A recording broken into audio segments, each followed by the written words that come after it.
இது மகிமை நேரம்.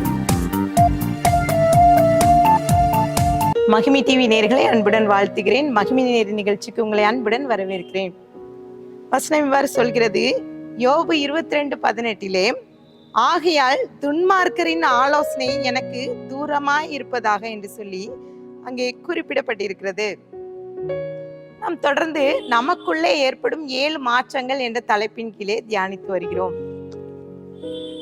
இன்றைக்கு நமக்குள்ளே ஏற்படும் மாற்றங்கள் துன்மார்க்கருடைய தவறான ஆலோசனை, தவறாக ஆலோசிப்பது, நம்மையும் அறியாமல் நாம் செய்கின்ற ஒரு செயல். சில நேரங்களில் சில மனுஷங்க சொல்லுவாங்க, இதெல்லாம் நடக்கும், இப்படி இப்படி நடக்கும், அதனால பார்த்துக்க அப்படிம்பாங்க. ஸோ அப்போ பார்த்துக்க அப்படிங்கிறவங்கள நம்ம நல்லா பார்த்து வச்சுக்கிடணும். சில நேரங்கள் அவர்கள் மூலமாக நிறைய காரியங்கள் நமக்கு தவறாக நடந்துவிடும். நமக்குள்ளே சில மாற்றங்களை கர்த்தர் எதிர்பார்க்கிறார். நீதிமொழிகள் 12:5, துன்மார்க்கருடைய ஆலோசனைகளோ சூதானவைகள்.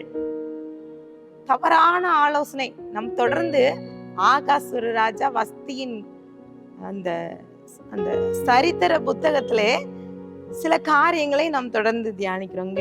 போடப்பட்டிருக்குது, இந்த ஆகாசுர ராஜா அழைப்பை இந்த வஸ்தி அவள் வரமாட்டேன் என்று சொன்னது நிமித்தம் வந்த விளைவு. இந்த ராஜா அவன் கவனித்து பார்க்கிறான். அந்த வார்த்தையை பிரதானிகள் மூலமாக அங்கே அனுப்பும்போது அந்த செய்தி வருகிறது. அப்போ அவர் சிங்காசனத்துல வீற்றிருக்கும் போது அவர் கூட ராஜ சமூகத்திலே தரித்திருந்தவர்கள், பிரபுக்கள் எல்லாம் இருக்காங்க. அவளுடைய வார்த்தை அங்கே சொல்லப்படுகிறது. அந்த ராஜா வழக்கத்தின்படி சொல்கிறார். அவர் வழக்கத்தின்படி அவர் ஆலோசனை கேட்கிறார். நியாய பிரமாணம், அது மாத்திரமல்ல, ராஜ நீதியை குறித்து பேசுகிறவர்களிடம் போய் கேட்கிறார். இன்னும் காலமாக இப்படிப்பட்ட சம்பவம் நடந்தனா என்ன செய்ய வேண்டும் என்று சொல்லி பண்டிதர்களை கூப்பிட்டு வந்து அவன் ஆலோசனை கேட்கிறான். எல்லாரும் அவங்களுக்கு ராஜாவுக்கு ஆலோசனை கொடுக்கிறாரு. என்ன சொல்றாருன்னா, இப்படி வஸ்தி அவ வந்து ராஜாவுக்கு மட்டும் துரோகம் செய்யல, இருக்கிற அத்தனை நாடுகள்ல இருக்கிற பிரபுக்கள் ஜனங்களுக்கும் துரோகம் செஞ்சுட்டா. அதனால ராஜ சமூகத்துல வஸ்தியினி வரக்கூடாது என்று சொல்லி ஒரு ஆலோசனையை கொடுக்கிறார். பாருங்க, எவ்வளோ ஒரு குடும்பம் பிரிவதற்கு மிக முக்கியமான காரணம் தவறான ஆலோசனை. இன்றைக்கு அநேக குடும்பங்கள்ல பிரிவினை. பாருங்க, கணவரிடம் மனைவியை குறித்து தவறாக சொல்லி கொடுக்கிறது, மனைவி கிட்ட கணவரை குறித்து தவறான ஆலோசனை கூறுவது. சில பெற்றோர்கள் தவறு செய்கிறார்கள். சில நண்பர்கள் தவறான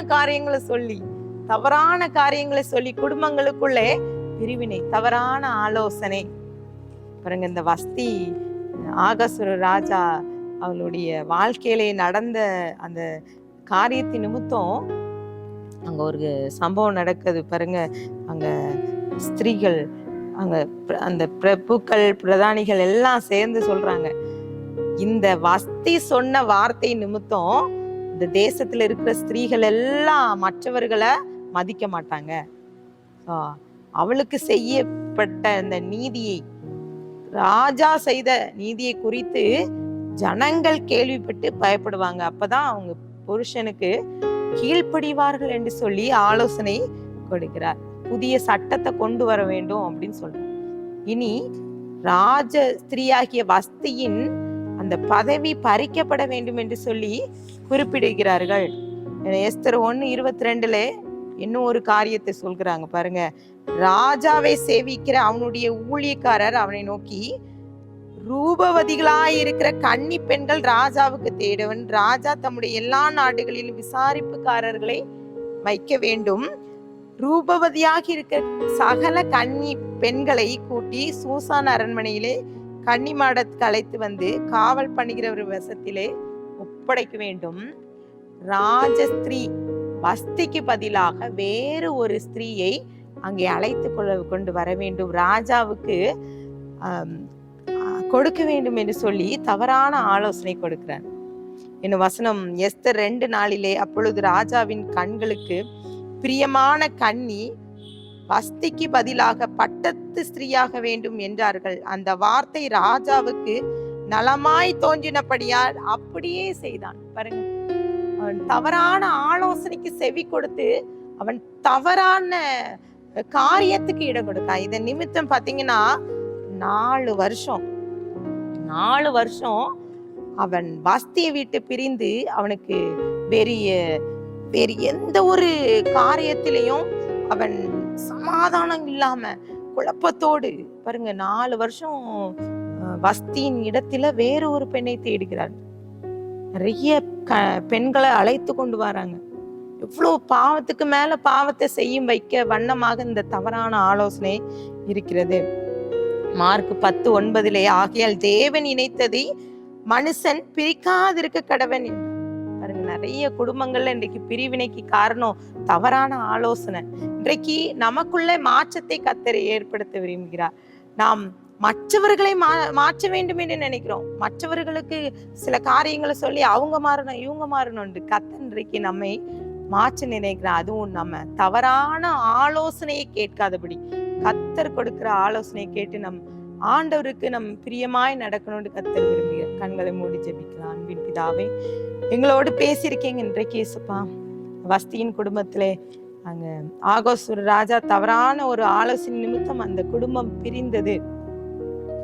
இன்றைக்கு அநேக குடும்பங்கள்ல இந்த பிரிவினையோடு இந்த வார்த்தையை கேட்டுக்கொண்டு இருக்கிற பிள்ளைகளோடு நீங்க பேசுங்கப்பா.